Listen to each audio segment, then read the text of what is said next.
नमस्कार, मैं हूं अनुपम। इस वक्त के बुलेटिन के साथ सबसे पहले बात कर रहे हैं बड़ी खबर की। प्रधानमंत्री मोदी का देश को संदेश। देश को पीएम मोदी की बधाई। 100 करोड़ वैक्सीनेशन पर बधाई दी है प्रधानमंत्री ने। दुनिया देख रही है भारत की ताकत। नया भारत बड़े लक्ष्य हासिल कर रहा है। त्योहारों पर सतर्क रहें, ये बात प्रधानमंत्री ने कही है। प्रधानमंत्री मोदी का देश को संदेश। नया भारत बड़े लक्ष्य हासिल कर रहा है। त्योहारों पर सतर्क रहें, यह हर देशवासी की सफलता है। इतिहास के नए अध्याय की रचना। नया भारत कठिन लक्ष्य हासिल करना जानता है।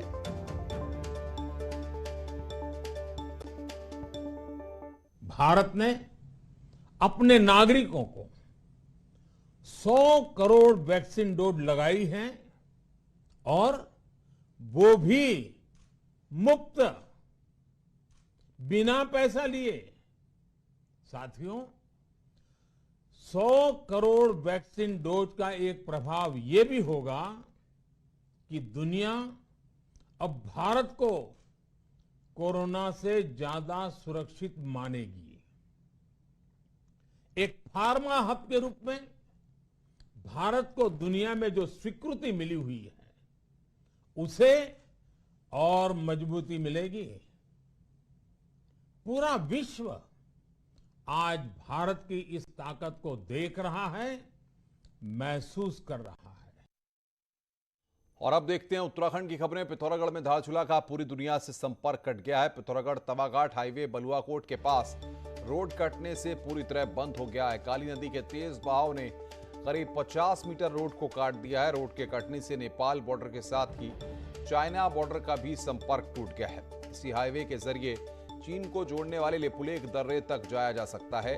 जिस तरह से बॉर्डर को जोड़ने वाली रोड ध्वस्त हुई है, अनुमान लगाया जा रहा है कि हफ्ते भर से पहले इस रूट पर आवाजाही बहाल नहीं हो सकेगी। सामरिक नजरिए से अहम हाईवे के ध्वस्त होने से सुरक्षा बलों को सबसे अधिक दिक्कत उठानी पड़ सकती है। तो सबसे पहले न्यूज 18 आपको इन तस्वीरों को दिखा रहा है। विजयवर्धन उप्रेती हमारे संवाददाता फोन लाइन पर पिथौरागढ़ से जुड़ रहे हैं। विजय, किस तरीके की हालात और स्थितियां इस वक्त आप वहां पर देख रहे हैं और कैसे वहां पर संपर्क साधने की कोशिश हो रही है? जी अनुपम, मैं बताऊं, ये जो रूट है ये चाइना बॉर्डर और नेपाल बॉर्डर को जोड़ता है। सब सामरिक नजरिए से सबसे अहम ये रास्ता है, लेकिन एक तो पूरी की पूरी तकरीबन 50 मीटर की रोड वॉश आउट होने के कारण पूरी कनेक्टिविटी यहाँ की टूटी हुई है। और जो बीआरओ के अफसर हैं उनसे जो हम लोगों की बात हुई है, जिस तरीके से नुकसान हुआ है, कम से कम हफ्ता भर इसमें लगने की उम्मीद है। हफ्ते भर के बाद ही जो बॉर्डर के इलाके हैं इनमें संपर्क बहाल हो पाएगा। लेकिन सबसे बड़ी दिक्कत बॉर्डर में रहने वाले लोगों को तो होगी। जो सुरक्षा बल है, आईटीबीपी है, एसएसबी है, या सेना के जवान है, या उनका सामान, उनकी आवाजाही है, वो सबसे ज्यादा इससे प्रभावित होने की आशंका है। जी विजय, लेकिन सबसे बड़ी बात यह है कि प्रशासनिक मशीनरी के साथ जो जनप्रतिनिधि हैं, इन हालातों में लोगों को दिक्कतें न हो, उसके लिए क्या कदम उठाए जा रहे हैं? मैं आपको बताऊं, जिस तरीके की तबाही मची है, 50 से अधिक सड़कें बंद हैं, जगह जगह लैंडस्लाइड हुआ है। प्रशासनिक तंत्र के पास भी बहुत ज्यादा करने के लिए कुछ नहीं है, क्योंकि सब लोग वक्त के इंतजार में है कि वक्त गुजरे तो धीरे धीरे चीजें रिस्टोर हो। बड़ी मुश्किल से 4 दिन बाद पिथौरागढ़ और घाट का जो संपर्क मार्ग है वो बहाल हो पाया है। अभी भी कई ऐसे रूट है जहां पर कोई उम्मीद अभी हफ्ते भर तक नहीं दिखती है कि वहां बहाल हुआ। हालांकि प्रशासन लगा है, जगह जगह मशीनें तैनात की हुई है, अतिरिक्त लेबर भी लगाए गए, लेकिन इस बार जो आसमानी आफत का तांडव रहा, ऐसा तांडव बहुत कम देखने को मिला है। तो निश्चित तौर पे चीजों को रिस्टोर होने में काफी वक्त अभी लगेगा। विजय, बहुत बहुत शुक्रिया आपका हमारे साथ जुड़ने के लिए। नजर बना के रखिए, आगे भी हम आपसे अपडेट लेते रहेंगे। नैनीताल में कई इलाकों में अब भी लाइट नहीं है। आपदा में बिजली के पोल तक बह गए हैं। अब चुनौती लाइट देने की है। ये वीडियो भारतीय सेना का है, जो लोगों के लिए लाइट का प्रबंध करने और खैरना इलाके में ट्रांसफार्मर लगाने के लिए बिजली विभाग के कर्मचारियों को नदी पार करा रहे हैं। नदी के तेज बहाव के बीच भी ये लोग ट्रांसफार्मर को लगाने की जद्दोजहद कर रहे हैं। खैरना इलाके में आपदा प्रभावितों की मदद में सेना की डोगरा रेजिमेंट दिन रात काम में जुटी हुई है। नालों को पार कर सेना के जवान दूसरों के लिए देवदूत बने हुए हैं, तो राशन और अन्य सामग्री आपदा पीड़ितों को पहुंचा रहे हैं। आपदा के बाद नैनीताल जिले में सड़कों को खोलना चुनौती बना हुआ है। पिछले 4 दिनों बाद भी हाईवे को नहीं खोला जा सका है। वहीं ग्रामीण सड़कें भी क्षतिग्रस्त हैं। जिले में 80 से ज्यादा सड़कें अब भी बंद हैं, हालांकि इनको खोलने का काम जारी है। वहीं जिलाधिकारी ने बताया कि लोक निर्माण विभाग और अन्य विभाग के साथ आपसी तालमेल कर सड़कें खोलने के निर्देश दिए गए हैं। बता दें कि पिछले दिनों आई आपदा के चलते नैनीताल जिला सबसे ज्यादा प्रभावित हुआ है। इसके बाद अब इन सड़कों को खोलकर गांव तक जरूरी सामान पहुंचाने की चुनौती है। जितने भी जेसीबी के माध्यम से रोड खुल सकते हैं उसको खुलवा दें, और फॉरेस्ट में जहाँ भी लगता है कि जहाँ पे जितने भी जगह पे पेड़ का गिरे पड़े हैं तो उनके लिए फॉरेस्ट डिपार्टमेंट को हम लोगों ने निर्देशित कर दिया। तो मुझे लगता है कि हम जल्दी से जल्दी इनको खोलेंगे। नैनीताल से इस वक्त बड़ी खबर है, जहां आपदाग्रस्त इलाकों में लगातार खाद्य सामग्री भेजे जा रही है। सड़कें बंद होने के चलते जरूरी सामान को हेलीकॉप्टर से भेजा जा रहा है। नैनीताल के खैरना से दूध समेत और जरूरी सामान हेली से भेजा गया है। वहीं रामगढ़ और उखलकांडा में भी राहत सामग्री भेजी जा रही है। तो आपदा में लोगों की मदद वहां पर की जा रही है। आपदाग्रस्त इलाकों में खाद्य सामग्री वहां पर भेजी जा रही है। हेलीकॉप्टर से जरूरी सामान भेजे जा रहे हैं। नैनीताल के खैरना में ये सामान फिलहाल भेजा गया है। रामगढ़ उखलकांडा भी राहत सामग्री भेजी गई है। पहाड़ों पर बारिश थमने के बाद भी हालात सुधरते नहीं नजर आ रहे हैं। पहाड़ों पर भूस्खलन के चलते जगह जगह सड़कें बंद हो चुकी हैं। वहीं चौबट्टा खाल के पोखड़ा संगलाकोटी इलाके का मुख्यालय समेत बाजार से संपर्क कटा हुआ है। भारी भूस्खलन के बाद सड़कों पर आए मलबे के चलते दोनों ओर वाहनों की लंबी कतार लगी हुई है। वहीं कई लोग जान जोखिम में डालकर जंगल के रास्ते सफर करने को मजबूर हैं। ऊपर से भी जिस रास्ते हम पैदल आए वहाँ से भी ऊपर से पूरी पहाड़ी दरक रही है और हमें बड़ी भाग भाग के आना पड़ा। बच्चे बूढ़े सारे बहुत परेशान हैं और लोग इधर उधर जाने के लिए बहुत कब से मार्ग अवरुद्ध है, कोई सुनने वाला नहीं है। उत्तराखंड में आई आपदा के बाद लगातार सीएम जिलों का दौरा कर रहे हैं और अधिकारियों को जल्द दिशा निर्देश दे रहे हैं। आज पुष्कर धामी, चमोली और पौड़ी के दौरे पर हैं। सीएम चमोली के डुगरी और गांव पहुंचे, जहां पर सीएम गोपेश्वर में जिले के अधिकारियों के साथ बैठक करेंगे और आपदा से हुए नुकसान की जानकारी लेंगे। वहीं बीजेपी के प्रदेश अध्यक्ष मदन कौशिक भी 2 दिनों के दौरे पर कुमाऊं में रहेंगे। कौशिक हल्द्वानी जाएंगे। इसके साथ ही मदन कौशिक शनिवार को रामनगर में आपदा प्रभावित इलाकों का दौरा करेंगे। बता दें कि अब तक आपदा के चलते 64 लोगों की मौत हो चुकी है।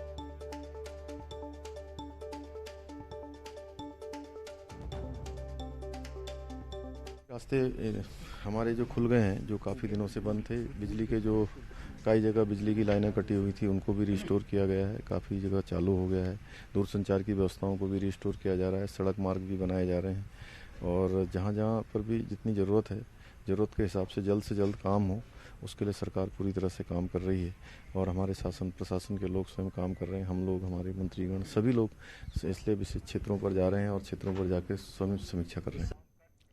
वहीं कांग्रेस नेता हरीश रावत भी आज आपदाग्रस्त इलाकों का निरीक्षण करेंगे। आज रावत नैनीताल जाएंगे और आपदा पीड़ितों से मुलाकात करेंगे। हरीश रावत रामगढ़, नैनीताल और गर्म पानी इलाकों का निरीक्षण करेंगे। नेता विपक्ष प्रीतम सिंह आज जसपुर, काशीपुर और रामनगर जाएंगे। चंपावत जिले में भी आपदा ने कभी न भरने वाला जख्म दिया है। वहीं आपदा के बाद से संचार और बिजली सेवा भी प्रभावित हुई है और जानमाल का भी भारी नुकसान हुआ है। जिले में 11 लोगों की मौत हुई है, वहीं 4 लोग घायल हुए हैं। वहीं लोगों को मिलने वाले मुआवजे को लेकर स्थानीय लोगों ने कहा है कि प्रभावित के बीच जल्द इसका वितरण किया जाना चाहिए, इससे प्रभावितों की मदद हो सके।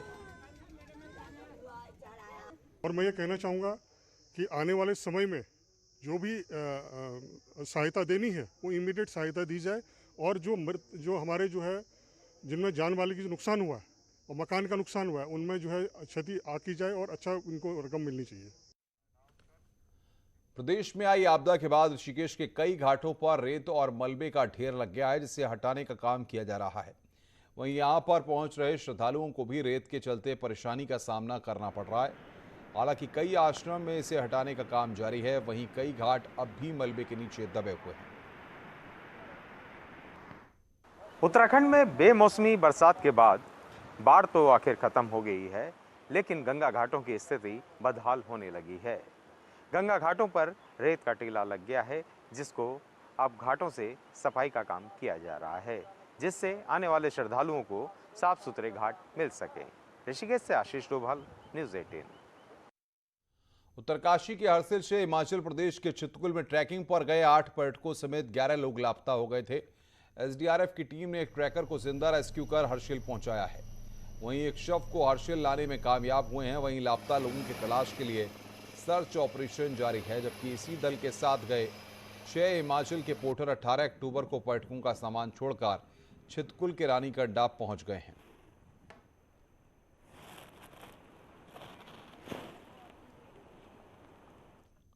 गायक प्रीतम बरतवाड़ का आज टिहरी में सांस्कृतिक कार्यक्रम है। इसको लेकर कांग्रेस के पूर्व प्रदेश अध्यक्ष किशोर उपाध्याय ने कड़ी आपत्ति दर्ज की है।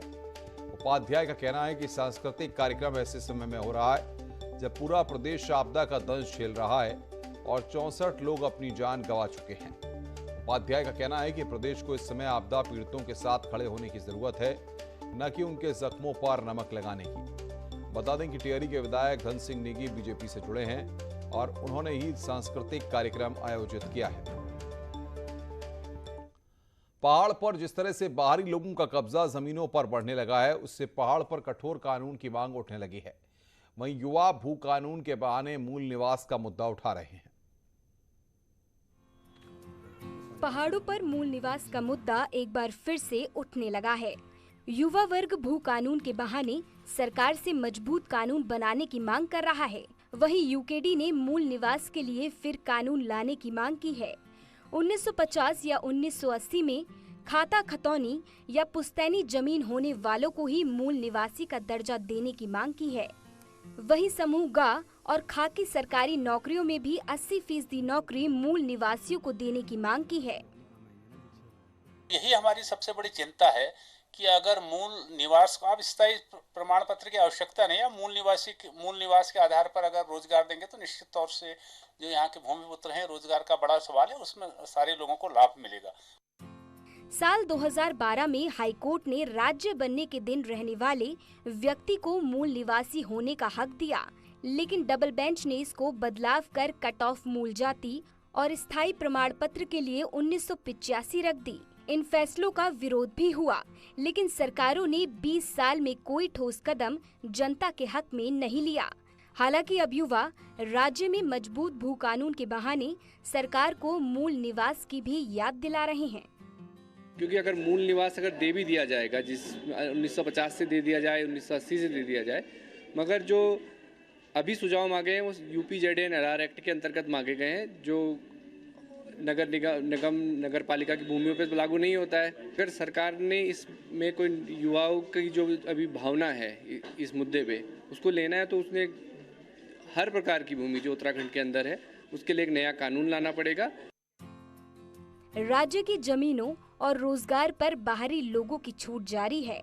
क्या आगामी चुनाव में ये बड़ा मुद्दा बनेगा? वीरेंद्र बिष्ट, न्यूज़ 18, नैनीताल। खबरें और भी हैं, फिलहाल रुकना एक ब्रेक के लिए। ब्रेक के बाद जल्द हाजिर होंगे।